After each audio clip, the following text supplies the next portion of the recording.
Undercover Boss was a show, I think it ran on CBS. I don't know is it still on?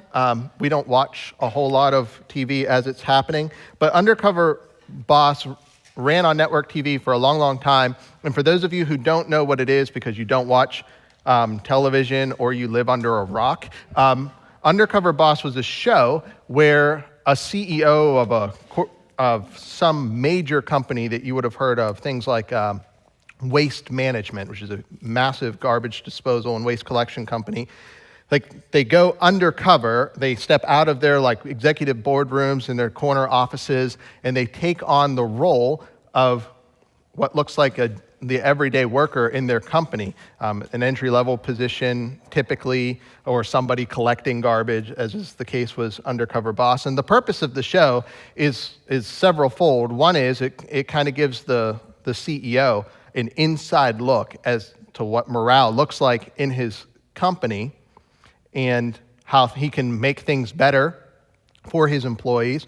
It also gives him or her a window into the lives of the people working that really make the companies that they oversee actually work. And there's something really, really gratifying about watching it because you get in touch with people's humanity, like people who are struggling in some entry-level positions, like the CEO ends up blessing, usually with scholarships for kids and so on. And at the end of the show, the Undercover Boss would reveal who they really were and bless those employees tremendously. It's a fun show to watch or just have on in the background. But as we step into our sermon today, and as we step into our text today, we're going to see in Genesis 18 that God goes undercover a little bit and steps into, like really, literally, steps into the lives of Abraham and Sarah in a very ordinary way. And what we're going to see in this sermon and in this text today is that like the empty spaces of our lives are invitations to press into who God is. And that what we believe about God will shape the way we relate to him and relate to the world around us. So if you have a Bible, go ahead and open it to Genesis chapter 18 or take out your phone or whatever you use. And we're not going to read the whole passage at once. It's kind of long. We'll read it as with our corresponding points. And our first point is God visits. God visits. Let's read verses 1 through 8. Hear the word of the Lord. The Lord appeared to Abraham at the oaks of Mamre while he was sitting at the entrance of his tent during the heat of the day. He looked up, and he saw 3 men standing near him. When he saw them, he ran from the entrance of the tent to meet them, bowed to the ground, and said, "My Lord, if I have found favor with you, please do not go on past your servant. Let a little water be brought that you may wash your feet and rest yourselves under the tree. I'll bring a bit of bread so that you may strengthen yourselves. This is why you have passed your servant's way. Later you can continue on." "Yes," they replied, "do as you have said." So Abraham hurried into the tent and said to Sarah, "Quick, knead 3 measures of fine flour and make bread." Abraham ran to the herd and got a tender, choice calf. He gave it to a young man who hurried to prepare it. Then Abraham took curds of milk as well as the calf that he had prepared, and he set them before the men. He served them as they ate under the tree. Genesis just keeps throwing weird story after weird story at us. Abraham is taking a little break from doing whatever it was that he was doing. It's hot outside. The sun is just beating down on him. So he sets up some shade. He sits outside of his tent, and he's just relaxing, a little reposo, a little siesta. And that's when he notices 3 men kind of appear before him, and he goes towards them, bows down, and then invites them to dinner. Now, you may be thinking as you read this, that's kind of weird, like to just randomly invite strangers into your house because they were passing through. But in the culture of the time, this was a really important feature of it. Hospitality was an important part of Middle Eastern culture, and it actually still is to this day. I remember considering travel to certain parts of the Middle East, and I had looked up country profiles in the State Department, and they highlight Like if you go here, don't be surprised if someone invites you in for dinner, a stranger that you don't know. And in America, we're like, that's weird. What, do they want to kill me? But in Middle Eastern culture, that's actually fairly common. And here, Abraham is extending this hospitality to people he doesn't know, or at least people he doesn't appear to know. And it's not even clear that Abraham even realizes that one of these men is a representation of God himself. And I think it's really interesting because here we're kind of pressing in on the character of God again. And one of the things about God that keeps showing up over and over and over again is that he is near to us, that he is not far away. He is with his people, journeying alongside of them. And here he is, journeying alongside of Abraham. In this closeness, this fact that God is knowable and that he can be known and understood is theologians call the immanence of God, that he is close to us and that we can actually get to know him. And that here we see Abraham and God together. God is close to them. And Abraham, at first at least, doesn't even appear to realize it. And I think it's just interesting for us that God's nearness isn't dependent upon our perception of his nearness. That God is close to Abraham and Sarah whenever they might not have even realized that it was actually God right in front of them. Augustine once said, and I may have said this before, but it's worth repeating, that God is more near to us than we are to ourselves. And if that sounds really confusing to you, it kind of is. What does it mean? It means that God is closer to who you are. He understands who you are more than you understand who you are.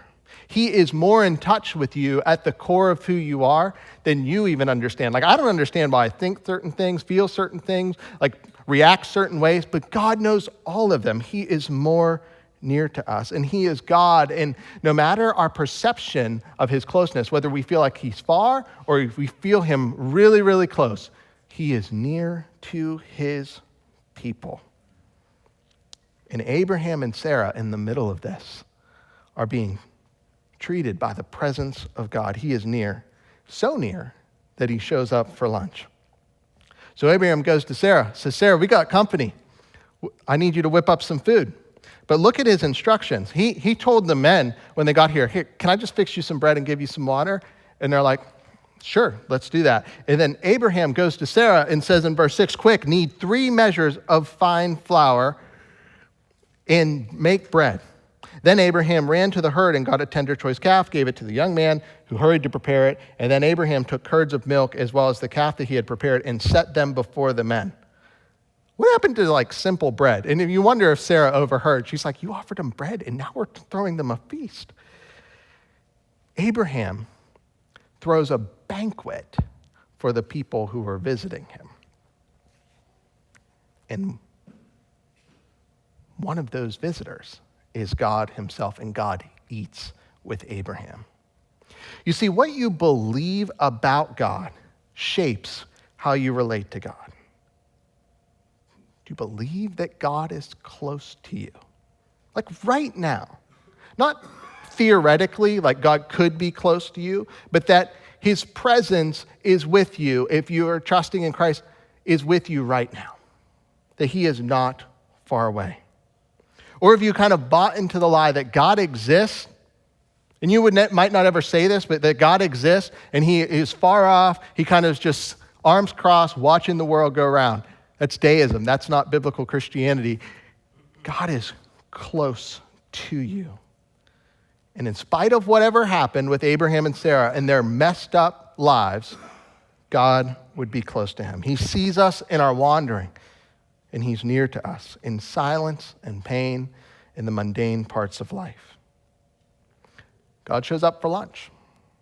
Abraham throws a feast with the help of Sarah, which brings us to our next point. Sarah laughs. Let's read verses 9 to 15. Where's your wife Sarah? They asked him. "There in the tent," he answered. "The Lord said, I will certainly come back to you in about a year's time, and your wife Sarah will have a son." Now Sarah was listening at the entrance of the tent behind him. Abraham and Sarah were old and getting on in years. Sarah had passed the age of childbearing, so she laughed to herself. "After I'm worn out and my Lord is old, will I have delight?" But the Lord asked Abraham, "Why did Sarah laugh, saying, 'Can I really have a baby when I'm old?' Is anything impossible for the Lord? At the appointed time, I will come back to you, and in about a year, she will have a son." Sarah denied it. "I didn't laugh," she said, because she was afraid. But he replied, "No, you did laugh." The story takes kind of an interesting turn. Everyone is enjoying some good old baby cow and some curds, and one of them asks, "Where's your wife, Sarah?" Which is interesting because if I'm Abraham, I'm like, how did he know that I had a wife named Sarah? Because the text gives us nothing that says that Abraham ever introduced them. For this whole time, they've been outside the tent and Sarah's been inside, and one of them goes, the Lord goes, "Hey, where's your wife?" And you don't wonder if Abraham didn't know who was in front of him, if he's not like, God's appeared to me once before. He showed up to Hagar. What's going on now? We see, and Abraham's like, well, she's inside. And where's Sarah? She's kind of listening. You know, the tent's cracked, and she's got her ear to the door, and she hears the Lord make a pronouncement that she's going to have a baby. And she chuckles to herself, kind of like disbelief, a bit of incredulity from Sarah. She says, "After I'm worn out and old, will I have delight?"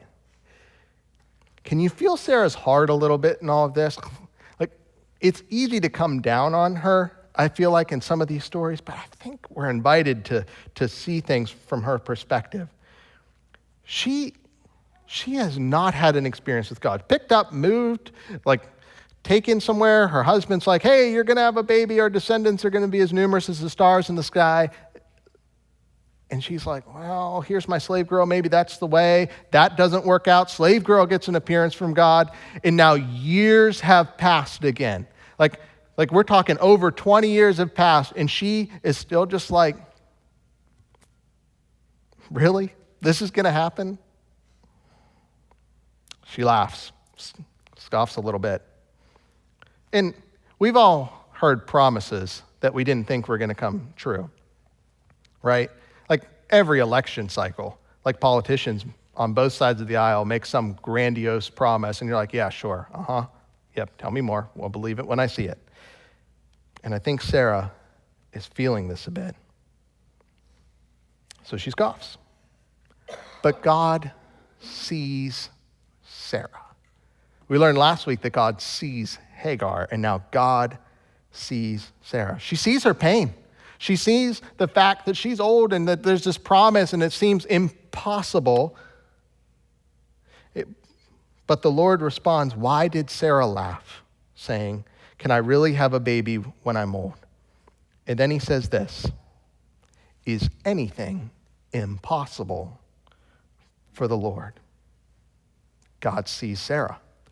And Sarah now is invited to place her faith in this God. And Sarah herself is getting this personal encounter with the God who is near, the God who saw her in her affliction, the God who saw her in her barrenness, the God who saw her when she couldn't have kids anymore because that phase of life is long gone. Sarah's in her 80s. And he shows up. He sees her. In that her doubts, God also sees, right? Because she's still in the tent, and Abraham and the three men are talking outside, and God says to Abraham, "Why did Sarah laugh?" And if Sarah's still listening in the tent, she's like, "He heard me," or "He knows." And that even though God has been silent in Sarah's life, he is working. You see, Sarah was invited to believe in this moment, to have her moment with God, and to place her faith that God would do exactly as he said. They had tried taking matters into their own hands, and it did not work.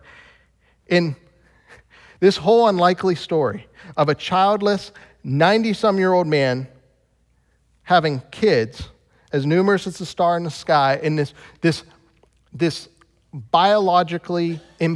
biological story about a woman who's too old to have birth, this unlikely story, is impossible from everyone that would have known Abraham and Sarah. What? She can't have kids. She's too old. Abraham's like 90-some years old. It's impossible. But with God, it is not.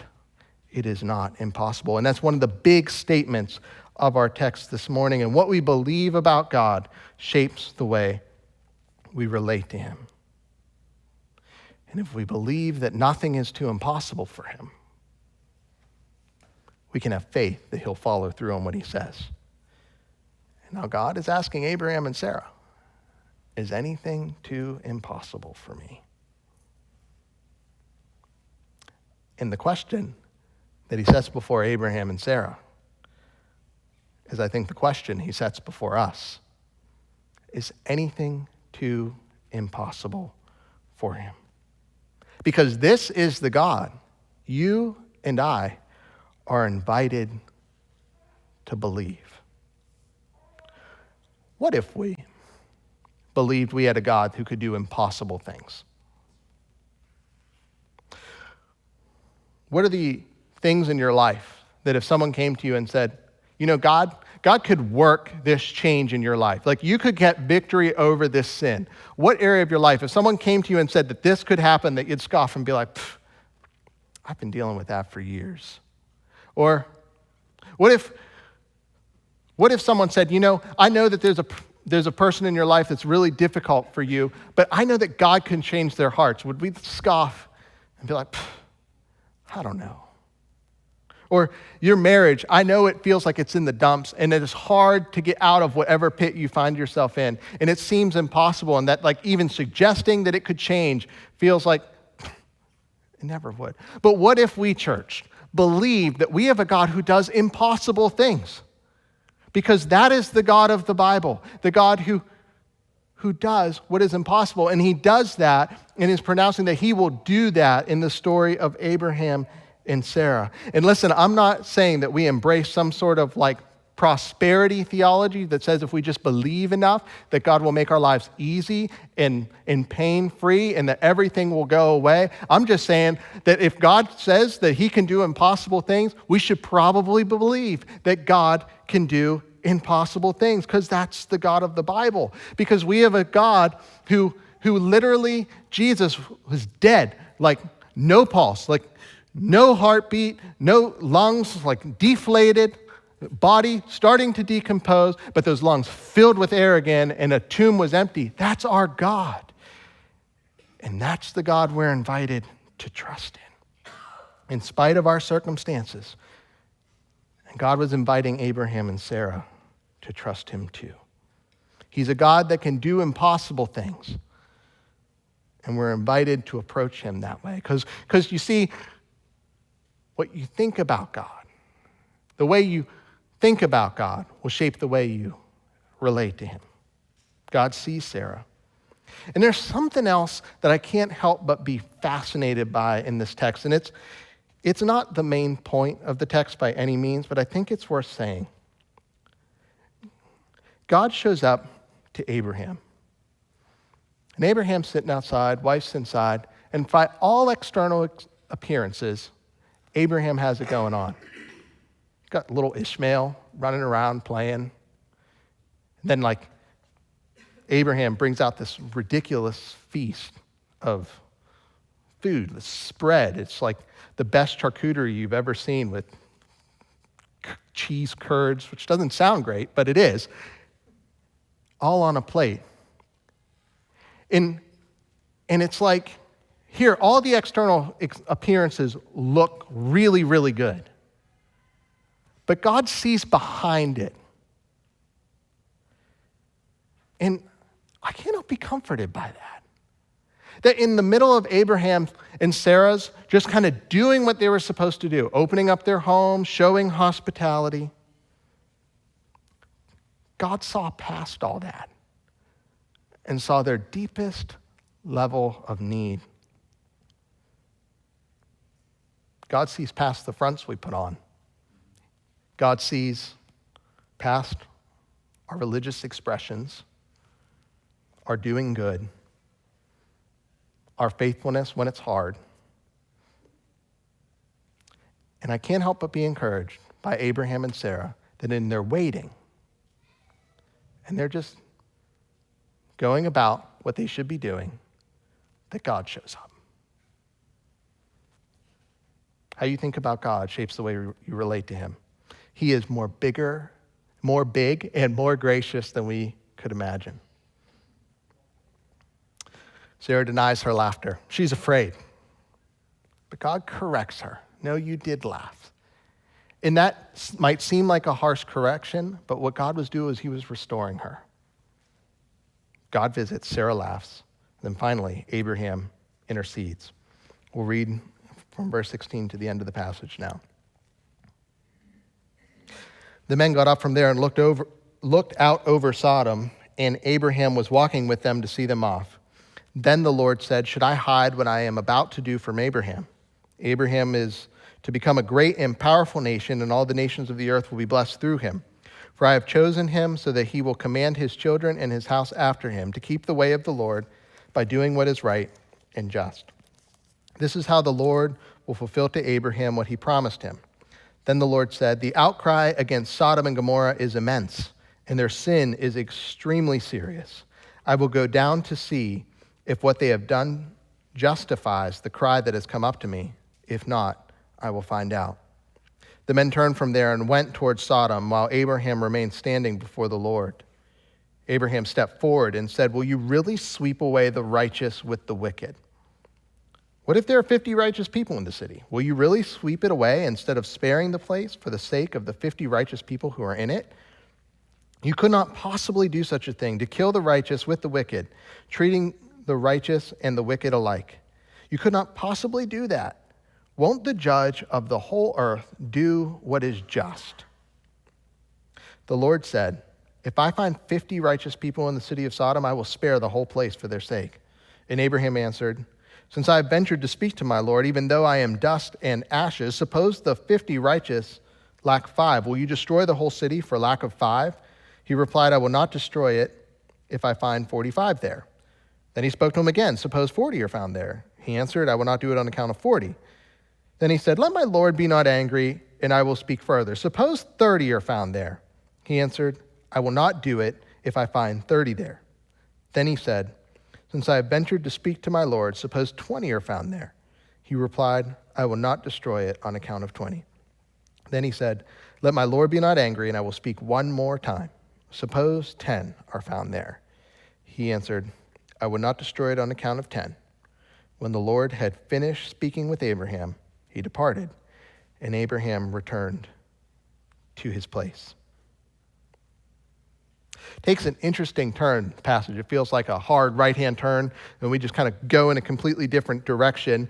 And the men look out over Sodom, and that's where God asks a question. He says, should I hide what I'm about to do from Abraham? Abraham is to become a great and powerful nation. And then he says, for I've chosen him so that he will command his children and his house after him to keep the way of the Lord by doing what is right and just. It's a weird passage after the lunch meal, and we see a couple different things. First, we see that this passage is a test before Abraham. Would he believe that God is a God of justice? And then God says that he chose Abraham so that like those who followed after him might do what is right and just. Would Abraham be a person that stood for justice? So he kind of puts that out there before him. And then second, we see the closeness of Abraham to God. God lets Abraham in on his plans. So not only was it a test, but God was showing that Abraham was close to him and that he was chosen by him. Have you ever had someone share privileged information with you? Someone shares something personal, it is a bit of a privilege. They let you into their space, maybe in your company, you're told, hey, so-and-so is going to happen. You're not allowed to tell anybody right now. We're going to acquire a new company. I don't know. Someone shares privileged information with you that makes you feel pretty good. And it kind of shows that you're trustworthy with that information. And here's God letting Abraham in on what he's about to do. God gives Abraham this kind of access. And I know you're thinking, man, that'd be kind of nice, right? God, here's what's up. And tells you what's up, and then you can respond accordingly. But as I say that, we need to remember Jesus. The eternal Son of God has that kind of access to the Father all of the time. And what does it say in the Bible? But that he lives to intercede for us. And then you as a Christian, given the Spirit of God living inside of you, you have access to God and access to what he's up to in the world. The Bible that you hold in your hands is a disclosure of who God is and what he's doing in the world. And if we believe and take God at his word, that this is who he is, that as he's revealed himself as he is, then the way we believe about him will shape the way that we relate to others. It shaped Abraham, so much so that he's willing to speak up. See, God brings his plan to judgment to Sodom and Gomorrah, and Abraham's like, whoa. Verse 24, will you really sweep it away instead of sparing the place for the sake of the 50 righteous people who are in it? You couldn't possibly do such a thing, to kill the righteous with the wicked, treating the righteous and the wicked alike. You couldn't possibly do that. And then the second major statement of this chapter, won't the judge of the whole earth do what is just? Abraham knows God, and he knows that he is a God who does what is just, and he believes it, and it shapes the way he lives in the world. And we see a couple different things happening in this passage. Early on, we saw God's nearness, that he is knowable, and that he relates to people, that he steps into mess. And then now we see that God is powerful. Theologians would call this that he's transcendent, that he is large and that he can execute judgment for sin. And we see both of these come together in this passage. Abraham realized he gets to know God and that this God is powerful, just, and holy and does what is right. And he intercedes for Sodom in this passage because he knows that about God. Surely you won't wipe away the righteous with the wicked. And God is near to us in our brokenness, but he is also mighty and sovereign and Lord. And this passage is an invitation to hold both of those things together as we approach God. Because if we overemphasize one over against the other, we will miss it. God is sovereign, and he rules with justice. And he knows this about God, so he enters this negotiation with God. If there are 50 righteous people, God's like, well, yeah, if there are 50 righteous people, I'll pass over it. And they keep arguing, the 30, yeah, for 30, I'll do it. Back and forth, the negotiation goes down to 10. God, for 10 people, will you spare a whole city because there are 10 righteous people there? And God says, yeah, because he's a God of justice. He will not hurt the righteous on account of the wicked. And I think as we draw this to the close, what the text wants us to see is that God is near, he's knowable, he's perfectly just, and he is the giver, lover, and preserver of life. He shows that he's the giver of life because in an impossible situation, Sarah is going to be able to conceive and bear a son. And we'll learn about that a little bit more later. He is the lover of life because, as we've learned so far, He spared Hagar and Ishmael. And he brought justice for Abel's life. He's the preserver of life, because we see that he will not even wipe out a whole wicked city if there are 10 people found there who are righteous. And that this is our God. He's a God who gives life. He's a God who gives impossible life, and a God who loves life. And as people who are following after this God who loves life, who loves justice, who is near but who is judge, we're called to be a people who live in relationship to him and in relationship to the world with that knowledge. Be people who stick up for justice and righteousness, and people who point to a God who loves life. God is interested in giving life. All throughout the Bible we see God, into the chaos of this world, he speaks life into existence, right? And then he preserves life with Noah. And then he preserves the life of Hagar. He keeps breathing life into death. And that is our God. And we have a God, friends, who does impossible things by bringing dead people back to life.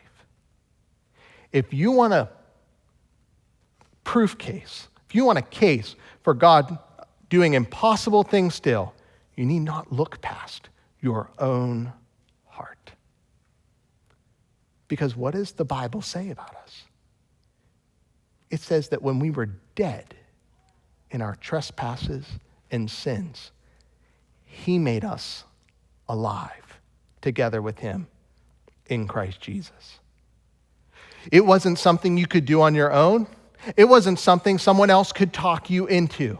It was something that God, by his plans, spoke life into death and raised you with Christ.